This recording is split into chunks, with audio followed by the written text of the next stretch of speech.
Hello students, मेरा नाम ब्रजेश कुमार है और आपका हमारे यूट्यूब चैनल में स्वागत है।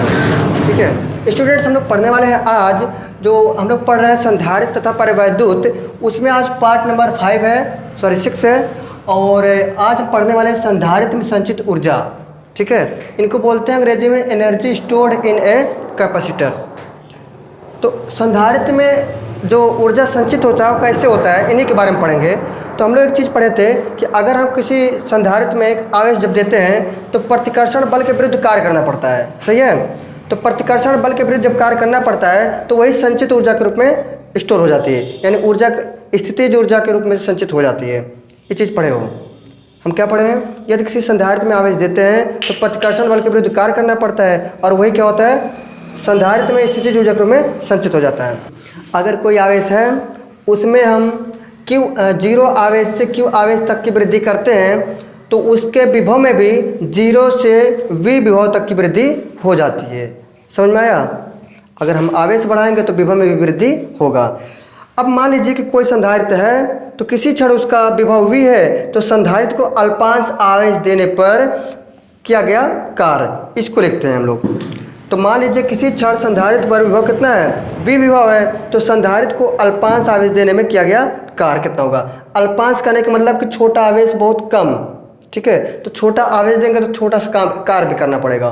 तो उसी बात को हम लिखते हैं पूरा विस्तार से। देखिए उसी चीज़ को हम लिख दिए हैं कि संधारित्र को आवेश जीरो से क्यू दिया जाता है, यानी पहले जीरो था उसको हम क्यू तक बढ़ाते हुए चले गए, जिससे उसके विभव में भी वृद्धि कितना होता है, जीरो से बी विभव तक की वृद्धि हो जाता है। अब लिखा है कि माना किसी क्षण पर संधारित्र का विभव कितना था, वी था, तो उसके संधारित्र को अल्पांश आवेश यानी डी क्यू आवेश दिया जाता है। तो उसमें किया गया कार्य, डी क्यू आवेश देने में किया गया कार्य। तो जब हम अल्पांश आवेश दे रहे हैं तो जो कार्य मिलेगा हमको डी डब्ल्यू होगा। कितना होगा, डी डब्ल्यू, और डी डब्ल्यू हो जाएगा अपना किसके हो जाएगा, डी क्यू वी के हो जाएगा, डी क्यू वी के हो जाएगा। ठीक है, क्योंकि हम लोग पढ़े हैं डब्ल्यू बराबर वी क्यू होता है। सही है, या फिर ऐसे भी लिख सकते हो, वी इंटू डी क्यू लिख सकते हो। ठीक है, लिख देखा इसे वी डी क्यू। सही है, क्योंकि लिखा है वहाँ पे डी क्यू आवेश दिया गया। अभी क्या है, जब अल्पांश में था, अगर हम पूरा देखें कि कुल कितना कार्य करना पड़ रहा है तो संधारित्र में किया गया कुल कार्य,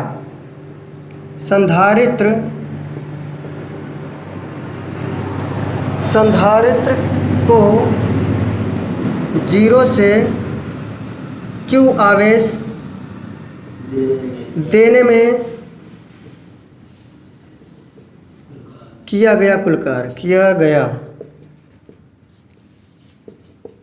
कार्य, तो हम अल्पांश के रूप में लिखे थे तो डब्ल्यू हुआ था। अब हम कुल के लिए लिखेंगे डब्ल्यू बराबर हो जाएगा, जो हमारा समाकलन इसका कर लेंगे डी डब्ल्यू का, अल्पांश का समाकलन कर लेंगे तो इसकी वैल्यू कितना है, इतना है, तो उसके वैल्यू का भी समाकलन हो जाएगा, यानी वी डी क्यू हो जाएगा कि नहीं हो जाएगा। सही है भाई, हम डब्ल्यू पूरा निकाल रहे हैं तो पहले किसका करेंगे, जो हमारा थोड़ा सा था उसका समाकलन कर देंगे, और थोड़े से का जो वैल्यू था कितना था, वी इंटू डी क्यू था। ठीक है, तो उसको लिख दिए। अगला लाइन है, हमको ये चीज़ पता है कि अच्छा इस पर एक चीज़ और लिखा जाएगा, क्योंकि इसका लिमिट लिखा जाएगा। पहले कितना था, अच्छा एक कैपिटल है भाई, ये जीरो लिमिट लगेगा, जीरो से क्यू तक, और इस पर भी लगा दो जीरो से क्यू तक। हमको भी एक चीज़ पता है, विभव बराबर क्या होता है, विभव बराबर क्यू बाई सी होता है। यहाँ पर लिख सकते हो। अरे वो ठीक है, चलो लगा देने लगा हुआ तक के,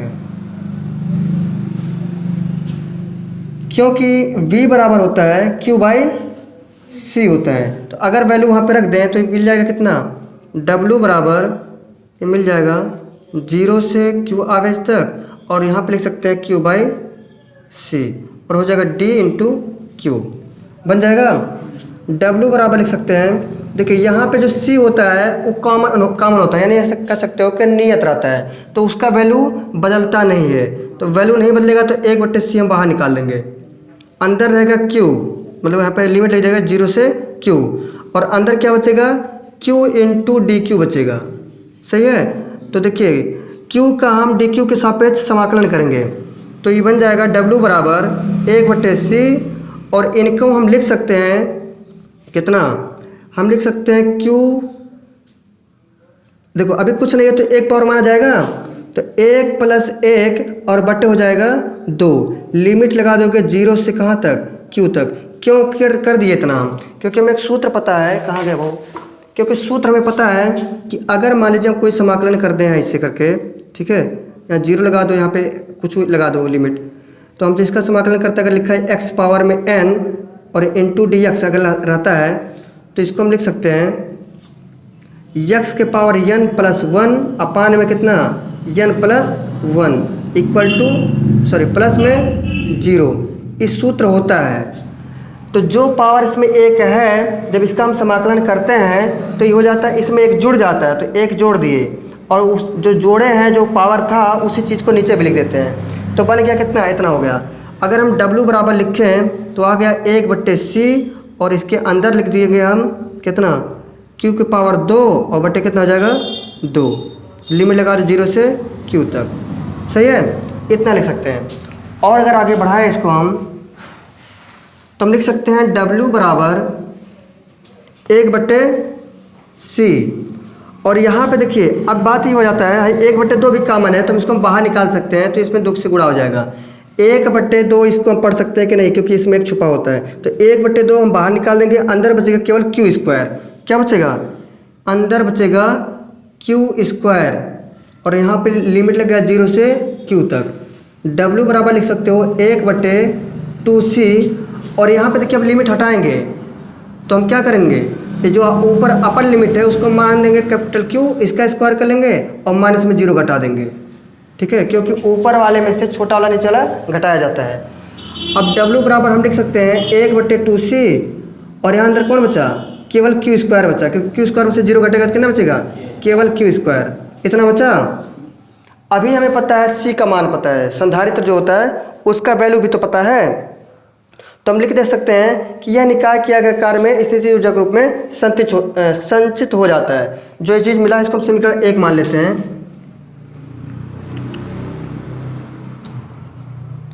ये समीकरण है 1।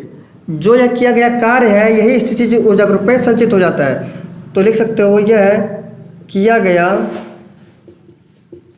कार्य स्थितिज ऊर्जा के रूप में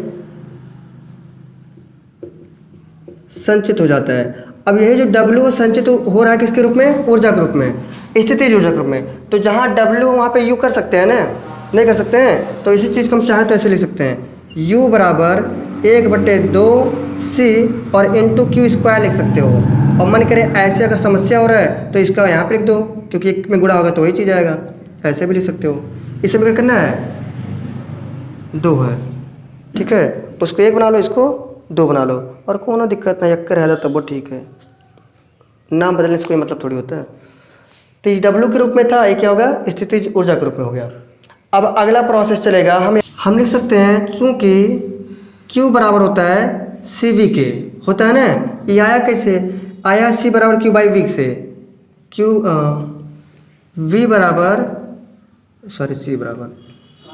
C बराबर Q/V से, तो अगर हम Q निकालें तो Q बराबर क्या हो जाएगा, CV हो जाएगा ना, इतना पता है, तो वही मान रख देंगे इसमें।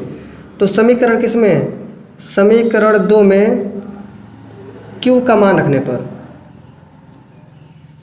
तो हो जाएगा U बराबर 1/2 और यहाँ पे है C और इंटू यहाँ पे जो लिखा गया Q², तो Q² का वैल्यू कितना है, देखिए जो Q लिखे स्मॉल में लिखे, चाहे तो हम कैपिटल में कर सकते हैं, ठीक है, तो अगर मान रखेंगे तो कितना हो जाएगा, CV का होल स्क्वायर, क्योंकि इसमें था क्या, Q² था तो उसका पूरा होल स्क्वायर बन जाएगा। अभी हम U बराबर लिख सकते हैं 1/2c और इंटू में C का स्क्वायर V का स्क्वायर, एक C से एक C कट जाएगा तो U बराबर आ जाएगा 1/2CV², सही है। इनको समीकरण 3 बना सकते हो। अब की बार क्या करेंगे, हम C का मान रख देंगे। देखो हमें पता है कि C बराबर Q/, का होता है V होता है ना, C बराबर Q/V होता है। देखो u बराबर हो जाएगा 1/2 और c के जगह पर हम लिख सकते हैं पूरा कितना q/v, तो हम लिख देंगे q/v और इनटू में कितना है v² है, तो e इससे कट जाएगा 2, तो u बराबर आ जाएगा 1/2 और इंटू q और इंटू v, इसमान लिखते हैं हम कैपिटल। ऐसे आएगा कि नहीं आएगा, तो e बन गया अगला, यानी समीकरण 4 बना सकते हैं इसको। समझ में आएगी है? इतना ही आया तो है, कन्फ्यूजन कुछ नहीं, हम यहाँ पे मान रखते गए, एक बार q का रखे एक बार c का रखे, ठीक है। तो इस प्रकार से यहाँ पे पहुँच गए। एक बार रिवीजन देख लो इसका, यही स्थिति जो चक्र रूप में संचित हुआ है।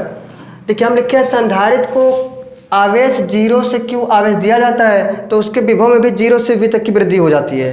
फिर अगर हम माना किसी क्षण संधारित्र का विभव v है तो संधारित्र को अल्पांश आवेश दे रहे हैं, इसका विभव कितना मान रहे हैं v, तो कह रहा है कि उसको अल्पांश आवेश दिया गया यानी dq आवेश दिया गया।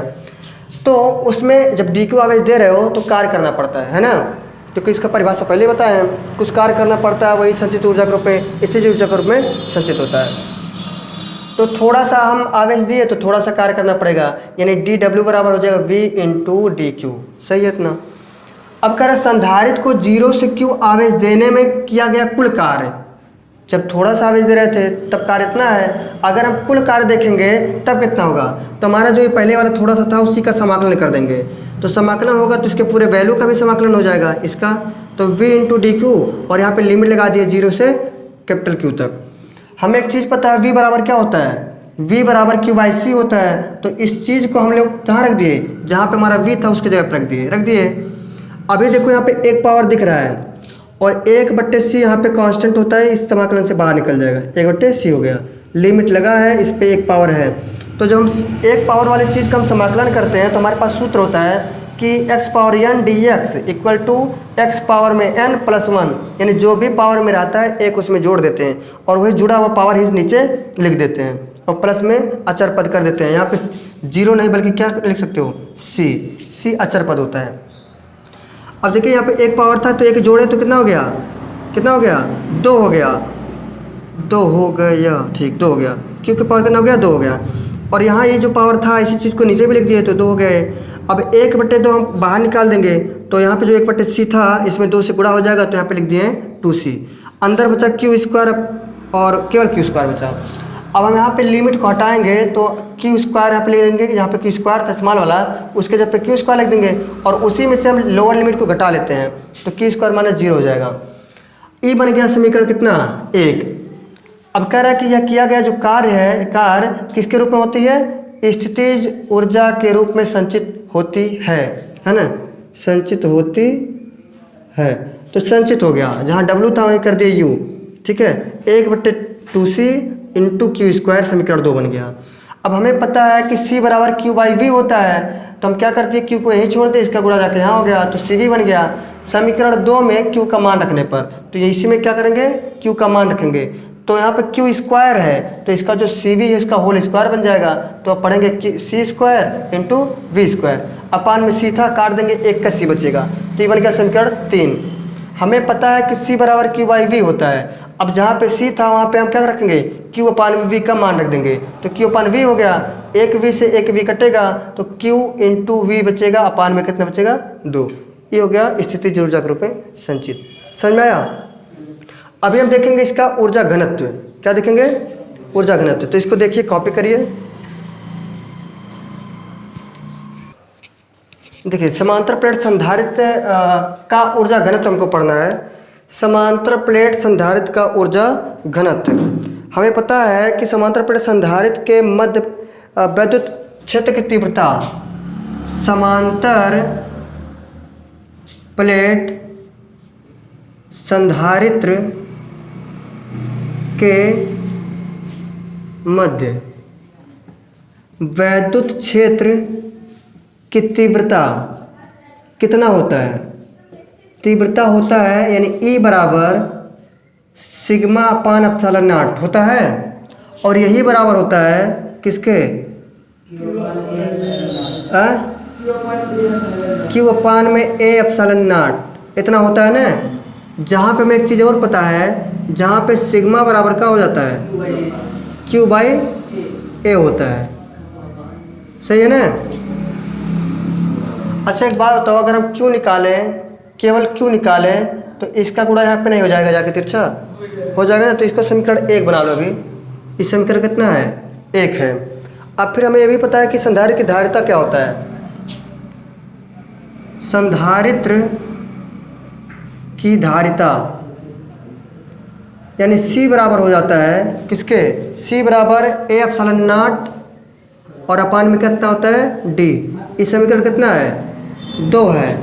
अगर हम यहाँ ऊपर से वैल्यू लिखें यानी Q का मान लिखें तो हम लिख सकते हैं कि समीकरण 1 से यानी E यहाँ पे है और E बराबर है सिग्मा अपान एप्सिलॉन नॉट के और वही बराबर Q by A epsilon not के। हम Q निकालें अगर तो E वाला बट्टे में है तो इधर आएगा तो गुणा हो जाएगा। तो लिख सकते हैं Q equal to A epsilon naught into E। बन जाएगा नहीं बन जाएगा, समीकरण 3 बन जाएगा। सही है। Q equal to A epsilon naught into E इतना बन जाएगा। अब हम समीकरण 2 व 3 को संधारित्र की ऊर्जा में रखेंगे। समीकरण 2 व 3 को संधारित्र की स्थितिज ऊर्जा में रखने पर, तो स्थितिज ऊर्जा क्या था, U बराबर क्या था, U बराबर 1/2 C इंटू क्या था भाई 2 से पर Q स्क्वायर था। इतना था ना। हम यहाँ पर जो Q स्क्वायर है वही मान रख देंगे और 2 और 3 को, तो समीकरण 2 वाला ये बन गया C का मान और यहाँ पे Q बराबर इतना हो गया। तो हम जब मान रखेंगे तो U बराबर कितना आ जाएगा 1/2 और C की जगह पे कितना लिखेंगे A एप्सिलॉन नॉट अपान में D और यहाँ पे जो Q स्क्वायर है इसमें भी मान रखेंगे तो ये बन जाएगा अपना इतने का यानी A एप्सिलॉन नॉट और E का होल स्क्वायर। सही है।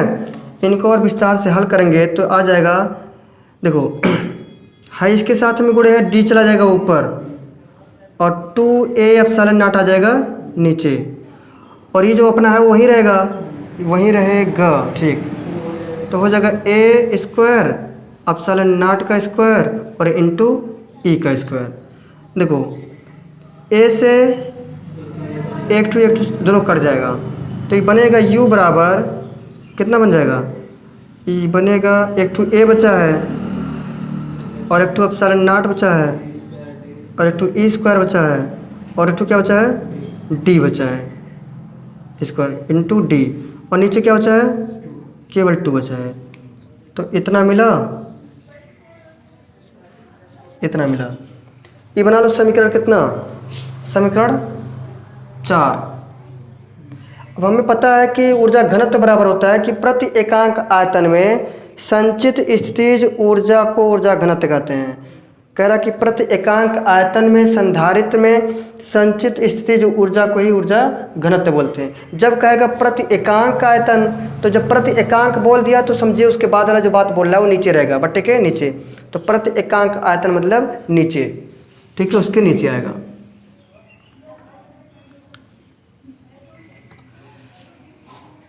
ऊर्जा घनत्व थोड़ा बोल दो भैया। तो देखो ऊर्जा घनत्व बराबर, अरे ना चलो ठीक है फिर बसवा बोल दो। प्रति एकांक आयतन में संचित स्थितिज ऊर्जा को ऊर्जा घनत्व कहते हैं। ऊर्जा घनत्व कहते हैं। ये हो गया ऊर्जा घनत्व का परिभाषा। अब जब कह रहे हैं प्रति एकांक आयतन में स्थितिज ऊर्जा को ही क्या कह देते हैं ऊर्जा घनत्व। तो ऊर्जा घनत्व बराबर सूत्र क्या बन जाएगा, ऊर्जा घनत्व क्या बनेगा सूत्र, हाँ जो हम ऊर्जा दिए हैं और बट्टे हो जाएगा आयतन के। आयतन को हम क्या लिखते हैं, V से लिख लेते हैं, है ना, और विश्व विभव को भी लिखा जाता है, ठीक है। और यहाँ पे हम ऊर्जा कितना पाए, स्थितिज ऊर्जा को ही तो पाए हैं, ये वाला वैल्यू। इसी में हम क्या करेंगे, हम उसके आयतन से भाग दे देंगे। तो ऐसे भी लिख सकते हो, V मतलब यहाँ पे आयतन की बात हो रही है, V बराबर विभव है, समझ लेना, ठीक है। तो ऊर्जा घनत्व हो जाएगा 1/2 A epsilon naught into E square और अपान मतलब इंटू डी, अब पूरे बट्टे कितना हो जाएगा A इंटू डी। जहाँ पे देखो एक चीज़ यहाँ लिख रहे हैं, चूँकि A क्या है, प्लेटों का क्षेत्रफल, प्लेटों का क्षेत्रफल है, चूँकि A बराबर प्लेटों का क्षेत्रफल, और D क्या है, प्लेटों के बीच की दूरी, प्लेटों के बीच की दूरी इतना है, ये मान हमें पता है। तो अब हम इसको हल करें तो हो जाएगा 1/2, ऊपर वाली वैल्यू को सम्मान के साथ उतार देंगे 1/2, और हो जाएगा यहाँ पे A एप्सिलॉन नॉट E का स्क्वायर और इंटू डी। जो ये बट्टे के नीचे है ये वाला, इसको हम पलट के लिखेंगे तो हो जाएगा 1/A इंटू डी। देखो ई वाले बट्टे को सम्मान के साथ उतार दिए, मेन बट्टा बन गया गुणा, और गुणा बनता है तो वैल्यू पलट जाता है, एक चला गया ऊपर आ गया नीचे, डी से डी कट गया, ए से ए कट गया, तो ऊर्जा घनत्व बराबर हो गया, ऊर्जा घनत्व बराबर epsilon not E square D तो कट ही गया है, अपन कितना 2, ये ऊर्जा घनत्व के वैल्यू निकल गया, सही है, आया कि नहीं समझ में। तो ये हो गया ऊर्जा घनत्व एप्सिलॉन नॉट और ई का स्क्वायर इंटू अपान डी। एक बार फिर से जल्दी से समझ लीजिए, समांतर प्लेट संधारित्र के मध्य वैद्युत क्षेत्र की तीव्रता पहले निकाल लेंगे। वैद्युत क्षेत्र की तीव्रता ई बराबर होता है सिग्मा पान में एप्सिलॉन नॉट, और यही बराबर होता है क्यू पान में क्यू पान में ए इंटू एप्सिलॉन नॉट, और जहाँ पे सिग्मा बराबर होता है क्यू बाई ए, ठीक है। हम क्या कर सकते हैं, अभी थोड़ी देर बाद क्यू का मान जब निकालेंगे तो ये बट्टे में तो आएगा, इसमें गुणा हो जाएगा। उसके पहले देखिए समांतर प्लेट संधारित्र की जो धारिता होता है ई सी बराबर होता है ए एप्सिलॉन नॉट अपान में डी, तो समीकरण बन गया 2। फिर समीकरण 1 से, समीकरण 1 यही है, क्यू को ही छोड़ दो, बट्टे में इधर आएगा गुणा हो जाएगा, तो क्यू बराबर A epsilon naught into D हो जाएगा समीकरण 3। समीकरण 2, 3 को संधारित्र की स्थितिज ऊर्जा के में रखने पर, तो स्थितिज ऊर्जा का सूत्र यही था, हम लोग पाए थे पिछले वाले में, तो U बराबर 1/2 C इंटू क्यू स्क्वायर होता है। हमें क्यू स्क्वायर की वैल्यू पता है तो हम लोग क्या कर दिए, उसमें रख दिए, C की वैल्यू भी पता है, रख दिए, ठीक है। तो इनका जब स्क्वायर करेंगे तो इतना आ जाएगा वैल्यू, और इनको जब हल करेंगे तो इतना आ जाएगा। हम पलट के लिखे हैं, उसके बाद में इसको हम काट दिए हैं, ठीक है, लेकिन A बचा है, यहाँ पे एप्सिलॉन नॉट बचा है, और इंटू स्क्वायर भी बचा है, तो इसको जब हम हल किए तो इतना आ गया, समीकरण 4 बन गया। ऊर्जा घनत्व की परिभाषा होता है कि प्रति एकांक आयतन में संचित स्थितिज ऊर्जा को ही क्या कहते हैं, ऊर्जा घनत्व। इनका परिभाषा भूल नहीं जाओ, इसके लिए इसका सूत्र याद कर लो, ऊर्जा घनत्व बराबर ऊर्जा बटे आयतन। तो कह रहा प्रति एकांक आयतन, तो प्रति एकांक आयतन आएगा नीचे में, क्या चीज़ स्थितिज हो रही है, तो ऊर्जा स्थितिज हो रही है, तो ऊर्जा को रखो ऊपर, तो ऊर्जा घनत्व के बराबर होता है। ऊर्जा घनत्व U बराबर जो वैल्यू भी हम पाए हैं यहाँ से उसको रख दिए यहाँ पे, और आयतन बराबर होता है A इंटू डी, जहाँ पे A प्लेट का क्षेत्रफल है और D क्या है, प्लेटों के बीच की दूरी है। तो 2 बीमा और 1 बीमा मिलके 3 बीमा, तीनों बीमा क्या होता है, आयतन होता है। इनको हम पलट के लिख दिए तो ईर वाला रूप बन गया, A से A कट गया, D से D कट गया, तो फाइनली हमको वैल्यू किसका मिल गया, ऊर्जा घनत्व बराबर epsilon not E square upon 2 बन गया। इसको आप कॉपी कर सकते हैं, समझ आया होगा पूरा, ठीक है।